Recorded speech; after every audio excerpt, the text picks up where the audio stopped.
Thank you, Madam Secretary, to you, to Polly. Polly, thank you so much for coming here, for joining us, and for your leadership. The governor, it's wonderful to be with the governor. I see the mayor over, Mike Brzezicki. Michael, how are you today? And Chris Coons, my wingman in the United States Senate, Lisa, our congresswoman, and all of you who are here. We have a lot of folks that design roads, build roads, and they're going to make sure that we improve this road and a lot of others around the country. Early this year, right after Joe Biden was inaugurated as President of the United States, he called me and he said, well, the first thing I want us to work on is infrastructure.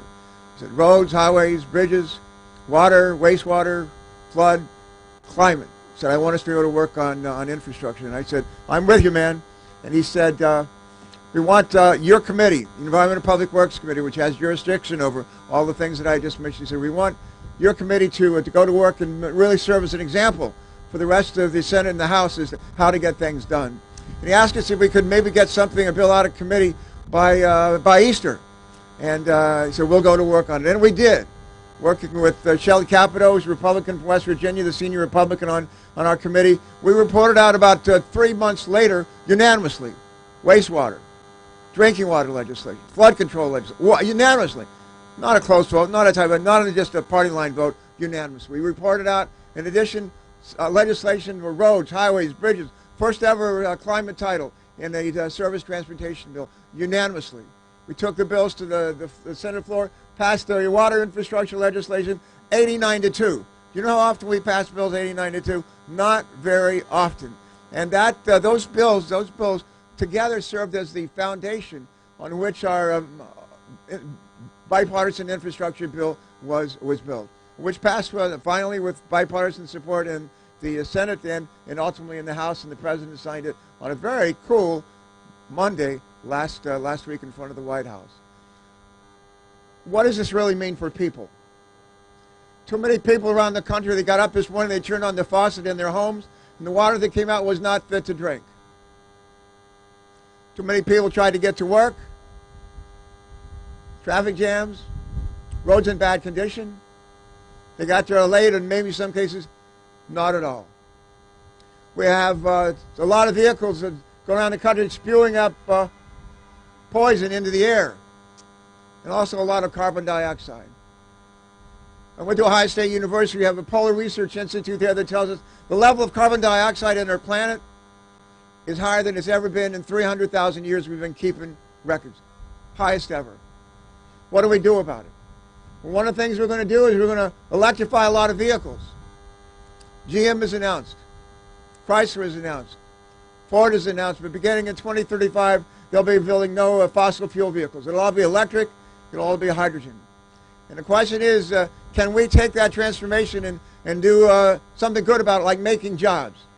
And what we're going to do is create thousands, hundreds of thousands of jobs, electrifying corridor across the country, transportation corridors across the country. And also it's something called clean hydrogen. Clean hydrogen, and we're going to take windmills off the coast of our country. We're going to use those windmills to create electricity in a process called electrolysis and water, create hydrogen. We're going to use that hydrogen to help fuel large trucks and to help do industrial, transform industrial operations like cement plants, like steel plants, into something that actually provides a lot of jobs and the stuff that we need, but without destroying our planet. This is a happy day. This is a happy day. Joe Biden was asked many times in the campaign last year, when he thinks of global warming, what does he think of? And he said, I think of jobs. I think of jobs. I do too. And there are going to be a ton of jobs that are going to come out of this. There are a bunch of jobs right now rebuilding I-95, but there are going to be a lot more. And at the end of the day, not only will we have transformed our roads, highways, bridges, our rail, our ports, our water and wastewater systems, we're going to transform them. The other thing we're going to do is we're going to make the economy of this country stronger, more productive, more competitive. That's a win-win-win situation. We can use a few more of those. Joe Biden likes to use initials to describe some things. Once I heard him use the initials. Let me see if I can remember this. Probably B, F, D. That was it. There you go. He described, used those initials to describe something big that had happened in our country. Let me just say, this is the same. This is that This is BFD on steroids. This is a day to celebrate. For everybody, Chris and Lisa, especially in the House and the Senate, Polly, to your leadership, to Mayor Pete, also known as Secretary Pete, and especially to our president.